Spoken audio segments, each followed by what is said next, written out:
వెండి దిగుమతుల మీద కూడా పెద్ద ఎత్తున ఆంక్షలు పెడుతున్నారు. పశ్చిమాసియా సంక్షోభం వేళ విదేశీ మారక నిల్వలు కాపాడుకునే క్రమంలో దిగుమతులను కట్టడి చేసే దిశగా కేంద్రం మరిన్ని చర్యలు తీసుకుంటోంది.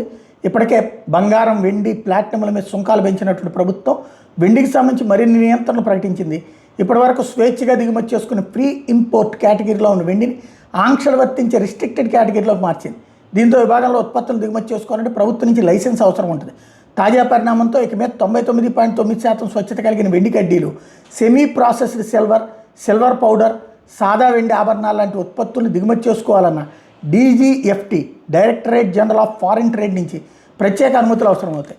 అయితే 100% ఎగుమతి ఆధారిత యూనిట్లు ఈఓయు ప్రత్యేక ఆర్థిక మండలిలోని యూనిట్లకు ఈ ఆంక్షలు వర్తించు. కాబట్టి అవి దిగుమతి చేసుకున్న వాటిని భారత మార్కెట్లో విక్రయించకుండా పూర్తిగా ఎగుమతి మాత్రమే చేయాల్సి ఉంటుంది. పైపెచ్చి ముందస్తు అనుమతి తీసుకున్నా సరే ఒకసారి 100 కిలోల కన్నా ఎక్కువ పరిమాణాలు దిగుమతి చేసుకోవడానికి అనుమతించరు.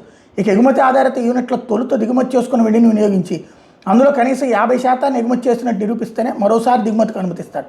విలువైన లోహాల దిగుమతి కోసం విదేశీ మారక నిల్వలను భారీగా వెచ్చించాల్సి వస్తుండటంతో పసిడితో పాటు వెండి దిగుమతుల మీద కేంద్రం సుంకాలను 6% నుంచి 15% పెంచింది.